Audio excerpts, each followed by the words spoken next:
ఇవాళ జరుగుతున్నటువంటి మున్సిపల్ ఎన్నికల్లో బుట్టం గారి మాధవరెడ్డి అనేటటువంటి వ్యక్తికి బీఆర్ఎస్ పార్టీ టికెట్ ఇవ్వడాన్ని తెలంగాణ జాగృతి చాలా తీవ్రంగా ఖండిస్తూ ఉన్నది.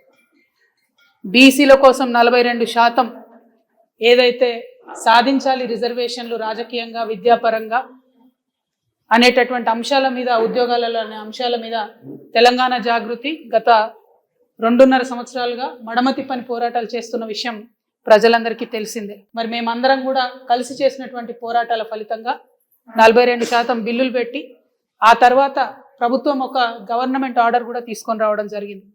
ఆ జీవోను ఆపడంలో కీలకమైనటువంటి పాత్ర పోషించింది 2 పిటిషనర్లు, అందులో బుట్టం గారి మాధవరెడ్డి అనేటటువంటి వ్యక్తి ఒకరు.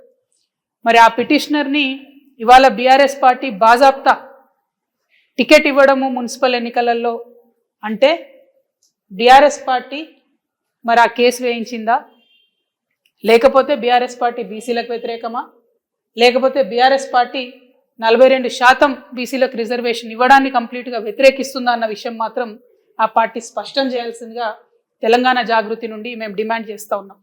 ఎప్పుడైతే ఈ కేసు పడ్డదో ఆనాడే మేము చెప్పినాం, హరీష్ రావు గారికి సంబంధించినటువంటి మనుషులు, హరీష్ రావు గారికి సంబంధించినటువంటి పర్సనల్ లాయరు ఢిల్లీ వేదికగా ఈ యొక్క పిటిషన్ వేయించడం జరిగింది. ఆ 2 పిటిషనర్లు కూడా డైరెక్ట్గా హరీష్ రావు గారితో అనేక సందర్భాల్లో మరి కలిసి కనిపించినటువంటి వ్యక్తులను కూడా మేము చెప్పడం జరిగింది.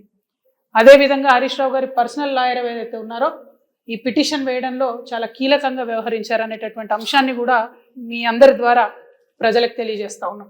ఆనాడు కేవలం ఒక్క హరీష్ రావు గారే దీని వెనుక ఉన్నారని నేను అనుకున్నా, కానీ ఆనాడు మేము చేసిన ఆరోపణలు యావత్తు బీఆర్ఎస్ పార్టీ ఈ కుట్ర వెనుక ఉంది అని రుజువు చేస్తూ ఇవాళ బుట్టం గారి మాధవరెడ్డి అనే వ్యక్తికి టికెట్ ఇచ్చారని నేను భావిస్తూ ఉన్నా.